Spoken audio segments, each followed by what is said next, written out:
We were born in the Revolutionary War, when the 29th was called the Colonial Militia. General George Washington was our first commander.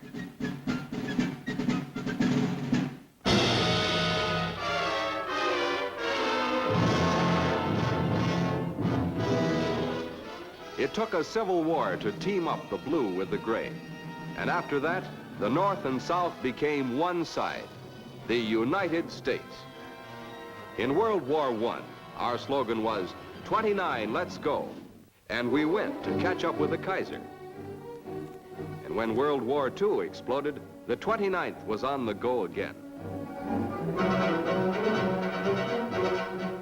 Believe me, brother, we made tracks because we had a date.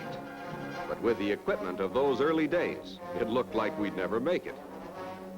It was 29, let's go, rain or shine. And a 10-minute break felt like a 2 weeks vacation with pay. It was go, go, go all the time. We sweated it out on land. And units of the 116th wet their pants on amphibious maneuvers in the cold of January 1942. Then we were ready. We were all set to go places. But nobody told us where we were going. All we knew, we had a date to keep, a business date.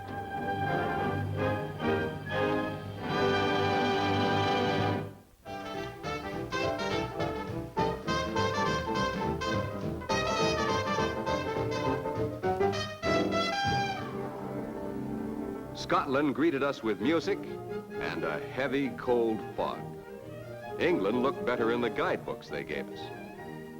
English fog and rain in the moors. But the training was strictly American style. 12 hours a day, 7 days a week, and no pay for overtime. And if we ever forgot for 1 minute why we were there, why, Jerry would send over his reminder notes every hour on the hour.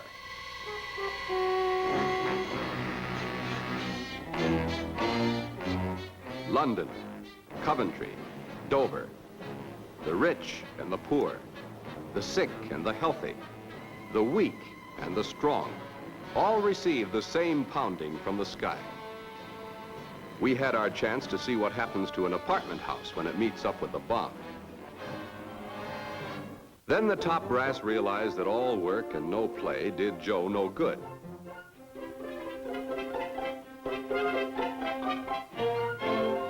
So we toasted merry old England, drank enough tea and warm beer to float the whole British Navy. Spring was in the air. So were the latrinograms. The date? Anybody's guess. But everybody knew we were going to meet up with Jerry, soon. The lumps in our stomachs were as heavy as the packs on our backs.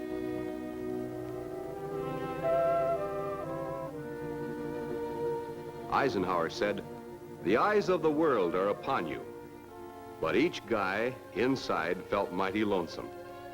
We tried to follow each word in that final briefing, but somehow we knew when the going really got rough, each man would have to make his own decision.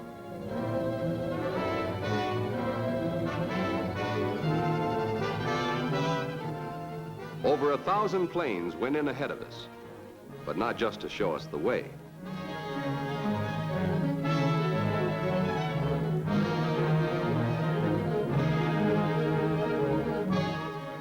7,000 yards of steep cliffs and sandy beach.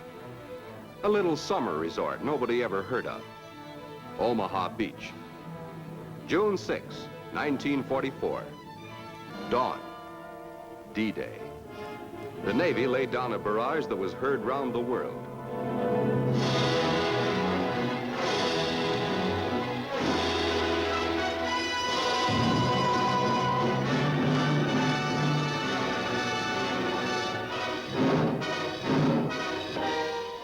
And the Air Force provided that much-needed umbrella.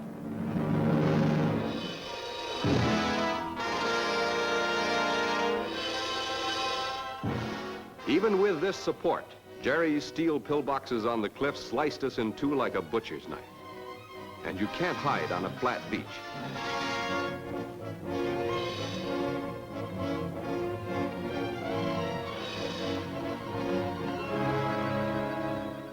But we knew the whole world was watching us. We graduated from kindergarten that first morning.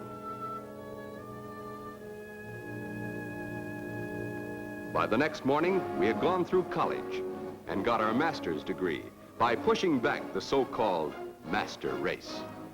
It was 29, let's go. And we went. The going was slow but sure. We had made a date, and we were going to keep it. We never stood still. We moved up to San Lo, 20 miles covered with blood, sweat, and tears all the way. Julius Caesar fought these hedgerows 2,000 years ago. It was a picnic for him compared to what we took.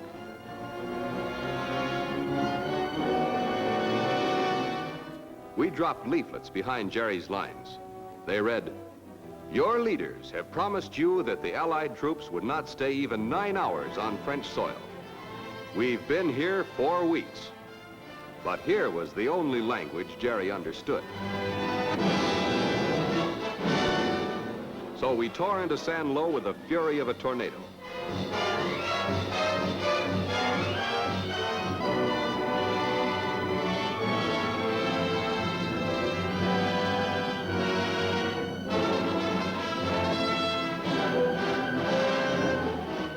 Paid silent tribute to Major Tom Howie, famed Major of San Lo, whose "See you in San Lo" became our battle cry in that fight. In 5 weeks, Jerry was blown out of San Lo.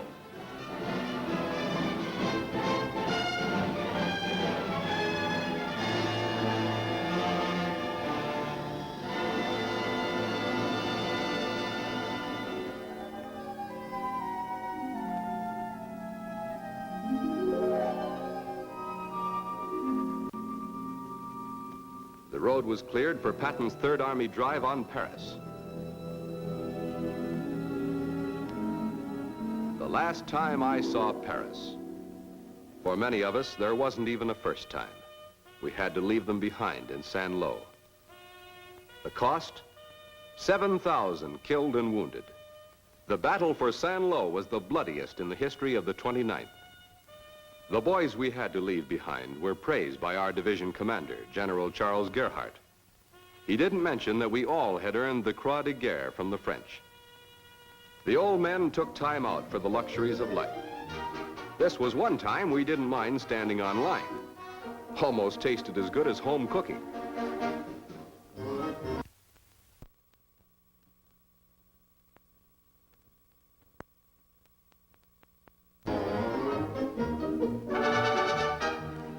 They took care of the inner man and the outer man. A few luxuries. A chance to clean up with soap and hot water. Brush up on a little American humor. And catch up on letter writing.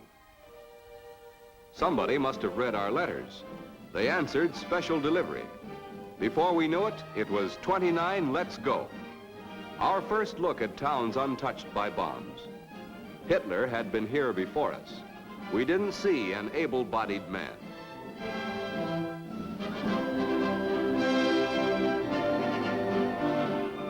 Our new date was with the port town of Brest, and the wise boys were saying Jerry was on his last legs. It was only a question of days and he'd be tossing in the towel. They said.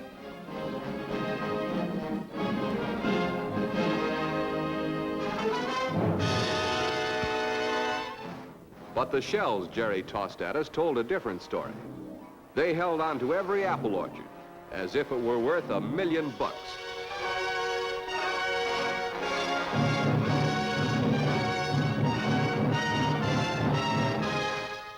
Then it was our turn. We hit them with everything but the ring posts.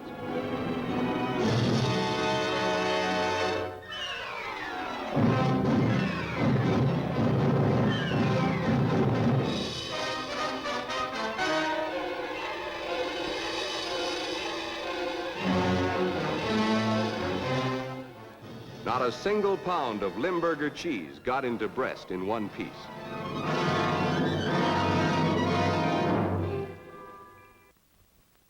Generals Simpson and Gerhardt were on hand to map out any change of plan.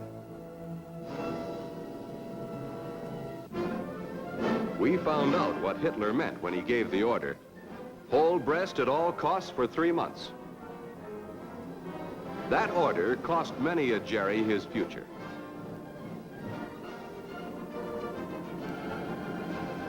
Our planes flooded them out of their holes with flame.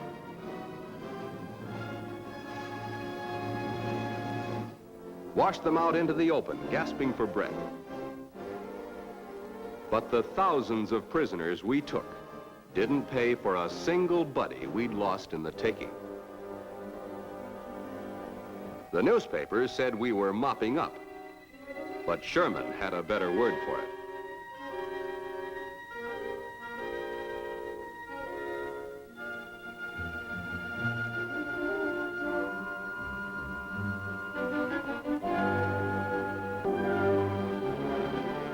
Hitler said 3 months. His timing was screwy. In 3 weeks, we personally exterminated and caught more rats in this waterfront city than all the quartermaster's poison and traps could kill. The plague was cleaned up, 29th style.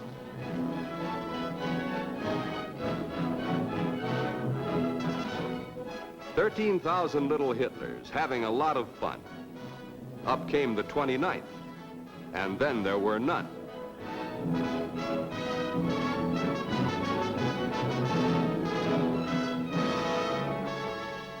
Just a couple of battle-weary boys, crashing the act.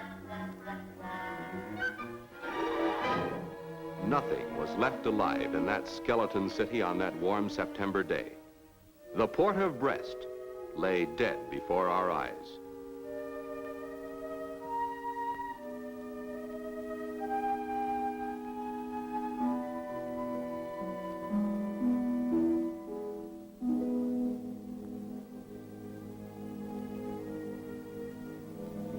"20 feet of reinforced concrete. The submarine pens were made for resistance. Uncle Sam served eviction papers. No more wolf packs could board here. We relaxed with the USO.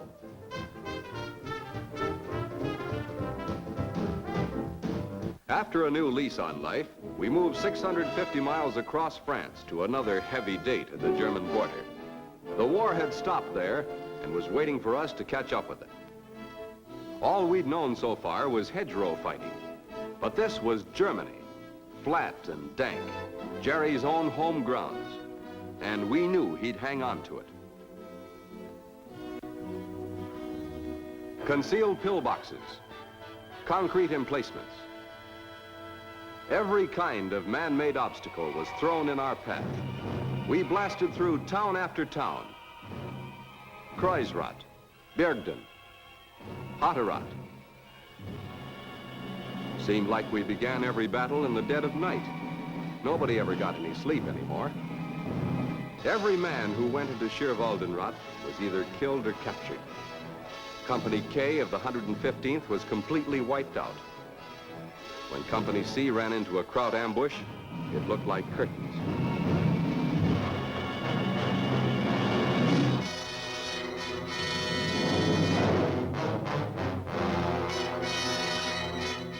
But Company B crashed the party just in time and forced Jerry to hand it over.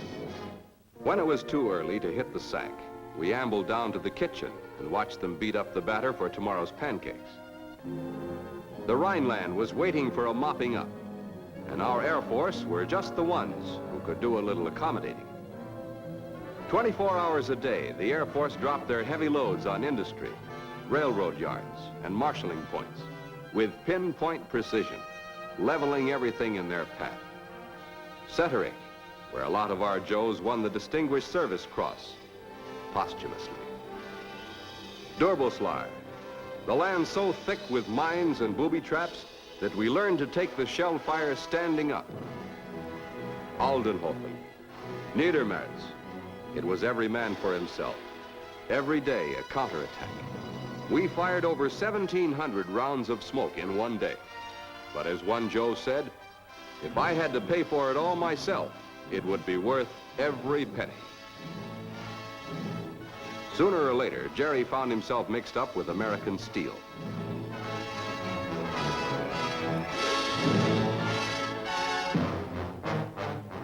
The heat was on. Each time he looked skyward, he was greeted with a burst of American calling cards. On December 9th, the west bank of the Roar River was cleared. We holed in from December to February, staring at Ulick from the west bank of the Roar River. While the First Army pressed closer to Jerry's 7 giant dams, we waited out the winter, anxious to finish this assignment. We had our own Christmas Eve. We heard the Jerry voices across the river. Funny, they were singing the same songs. Our guards were alert for enemy patrols day and night. Many an innocent rabbit caught it from our nervous Nellies. By February, the 9th Army had secured the last dam. But Ulick, 2,000 years old, which had known Julius Caesar, Bismarck, and the Kaiser, still lay across the river, untaken. Twice the brass made plans, and twice the river floods changed them. At last, we were ready to roll. We sweated out the command to cross.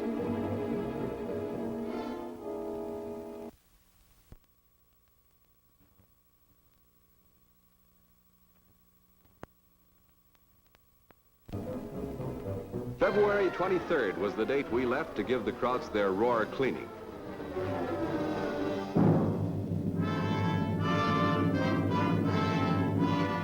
Our smoke screens blew back in our faces, so we gave them up and went for Ulick without cover. Our replacements became old men in the dawn of this new day. 30 seconds of combat is all it takes. The attached truck battalions got tired hauling ammunition and took positions in the gun crews. Those Negro troops earned themselves a letter of commendation that day. We even located the key to the city of Ulick and presented it to General Gerhardt.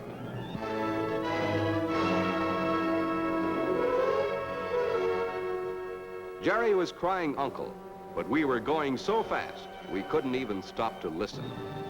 We took the attack into München-Gladbach on the 1st of March. The Nazi mark was branded on the faces of the DPs. And then we had a quick view of the Rhine. Chemical engineers supplied the smoke. Navy supplied the boats. 29th Division supplied the men. We captured the entire German V-2 rocket division, and the end was near. And when we met the Russians, it was easy to translate VE Day. Victory is the same in any language.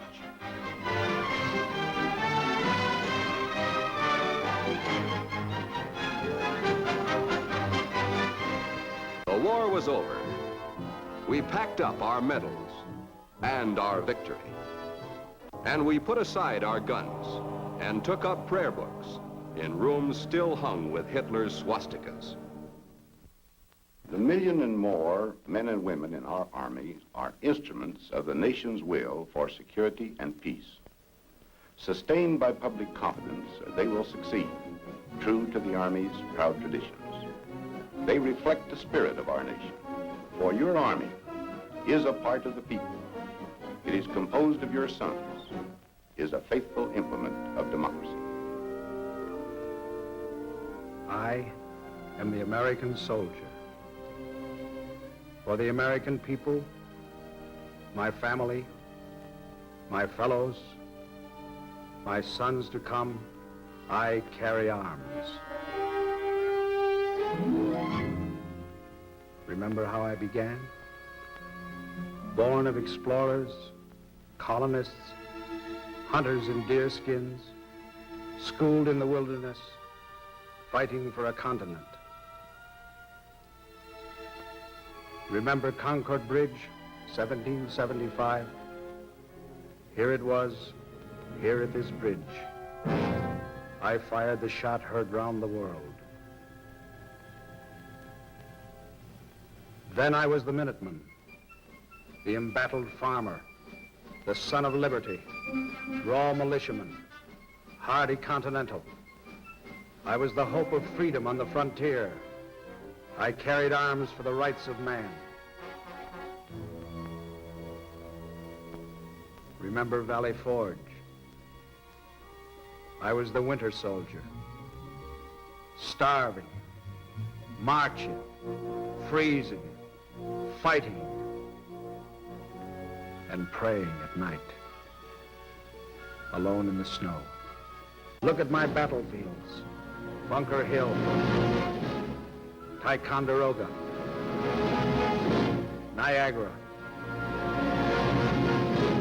Lake Champlain, Manhattan, Trenton and Monmouth, Kings Mountain and Cowpens,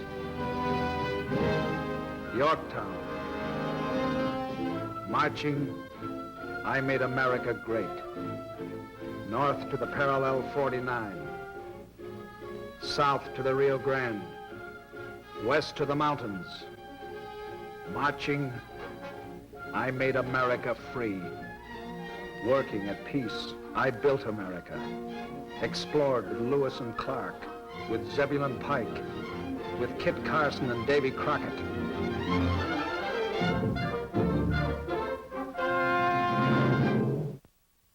(1860), 1865, I was the blue, I was the gray. Marching, I made America free. Marching, I gave America peace. Marching, I found the American spirit. I led the way. I called to America, follow me. Follow the American soldier. Follow the trail I blaze. I convoyed the wagon trains, moving west, fought the tribes with Custer, rode the Oregon Trail, patrolled the wild American continent. My lonely outposts grew. My camps became crossroads. My frontier forts took root, rose from the prairies into cities. My infantry marching made paths. My cavalry riding made trails. Where cities rise, I made the hikes to lay the ties and drive the spikes, uniting my country with rails. I am the American soldier, pioneer, Samaritan, vanguard. Wherever I was needed, whenever I was called, I stood and delivered. I came through. I was America on the march.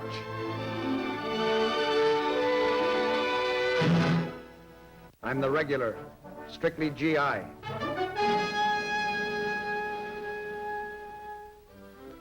I'm the rookie, maid soldier. I'm up from the ranks.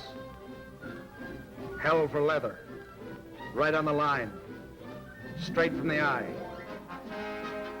I'm the rifleman, cannoneer, trooper, skier, engineer,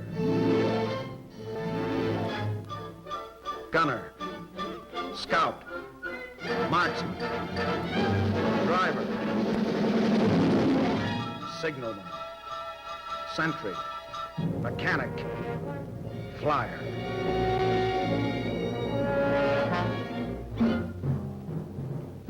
I'm the eyes of the cannon, the marching refrain, the brains of the tank, the nerves of the plane. I'm the heart of the shell, the courage of truth. I'm the Liberty Bell, I'm the song of our youth. Your Army is not just a man in uniform. Today, your Army is part of an active combination of forces for national defense and world peace, and security is not taken for granted.